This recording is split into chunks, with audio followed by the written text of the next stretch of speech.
po sa pagpapalaki niyo po sa amin. Napakagaling niyo pong inang. Saan ka man naroon inang. Sana sa kalagayan mo ngayon na ikaw ay lumayan at natahimik. Mapapahinga ka sa iyong mga nararamdaman. Salamat po na pinalaki mo po kami na hindi ka naman namin pinabayaan at hindi mo kami binigyan ng problema. Hindi ka na nagsasakit, hindi ka naman na hospital. Salamat po. Sa mga tumulong po sa amin, maraming po salamat sa mga kamag-anak, sa mga kumpare, mga kaibigan, sa aking kapatid na si Beth, na sa inyo po nag-alaga sa pulong kayo ay nahiga. Binibigay ko po sa kanya, namin magkakapatid, kung bahay niyong iniwan. Sana po, saan ka man naroon, pahinga ka na. Maraming salamat po sa pagpapalaki niyo po sa amin magkakapatid.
The people ask me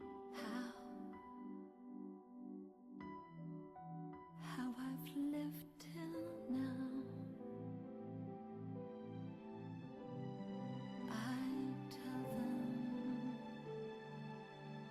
I don't know.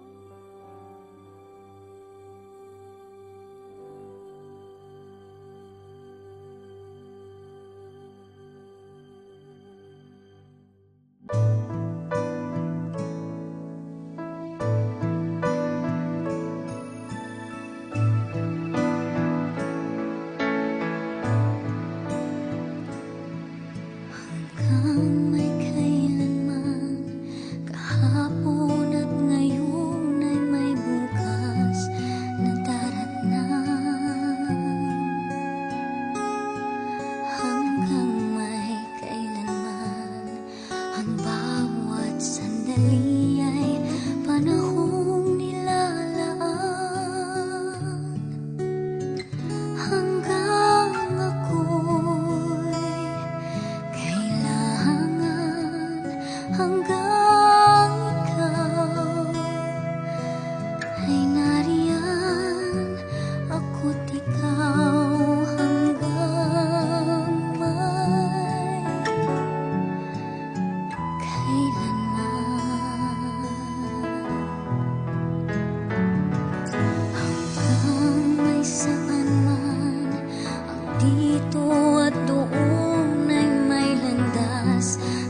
mabuuan hanggang may kailanman ang bawat alaala ay ating pagsaluhan hanggang sa kalungkutan hindi ka iwanan kasama mo hanggang may kailanman. Kailan pa man sa'yo lamang magmamahal, kailan pa man mangangakong magtatagal. Mula noon hanggang ngayon, ikaw lamang ako para sa'yo hanggang may kailanman.